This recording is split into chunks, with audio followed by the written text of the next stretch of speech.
On est aujourd'hui réunis cet après-midi au niveau de Cambérène pour lancer un projet éminemment important avec un partenaire connu au niveau du Sénégal et dans le reste de l'Afrique, le réseau Siggil Jigéen, pour sa contribution significative à la promotion du leadership de la femme.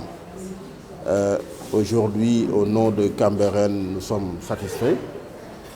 parce que c'est un partenariat qui a débuté depuis quelques mois et qui nous a permis quand même d'avoir des activités extrêmement importantes. En témoigne cette activité du jour qui va dans le sens du renforcement du leadership, mais pour affirmer, pour permettre aux femmes de pouvoir davantage s'affirmer et de les tirer par le haut. Il s'agira pendant un an de travailler avec le réseau Siggil Jigéen à travers des séries de formations, de doter aux femmes de Cambérène, représentatives des différents groupements, des différentes sensibilités, de pouvoir s'armer, de pouvoir se former, pour pouvoir distiller l'état d'esprit positif, l'état d'esprit qui doit pouvoir animer, permettre aux femmes de pouvoir se promouvoir par elles-mêmes, mais pour pouvoir aussi tenir et accompagner le développement local qu'on a impulsé à Cambérène depuis une certaine période. Les différentes organisations au niveau des 15 quartiers de Cambérène, mais également des membres du conseil municipal femmes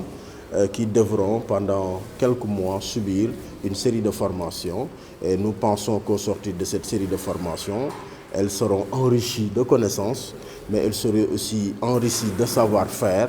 pour que, comme je l'ai dit tout à l'heure, le leadership féminin puisse s'affirmer à tous les niveaux, mais particulièrement au niveau politique, parce qu'il s'agit pour les femmes aussi de jouer les premiers rôles dans ce pays. Le projet avec le réseau Siggil Jigéen qui est aujourd'hui lancé est venu à son heure, parce que ce projet vise aussi à renforcer, solidifier un programme qu'on a lancé depuis quelques mois qui s'appelle les Avec Suqali,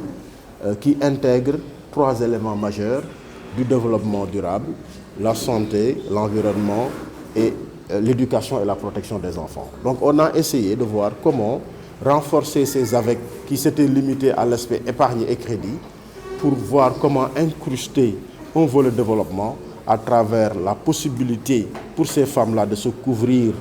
intégralement à travers la couverture maladie universelle, qui est un mécanisme extrêmement important de protection sociale. Également permettre à ces femmes de pouvoir comprendre les enjeux qui sont liés au développement durable et à la protection de l'environnement pour y jouer les premiers rôles, mais enfin l'éducation et la protection des enfants qui demeure une dynamique, un élément extrêmement important pour le devenir, parce qu'en réalité l'avenir de notre société, l'avenir de cette localité réside chez les enfants.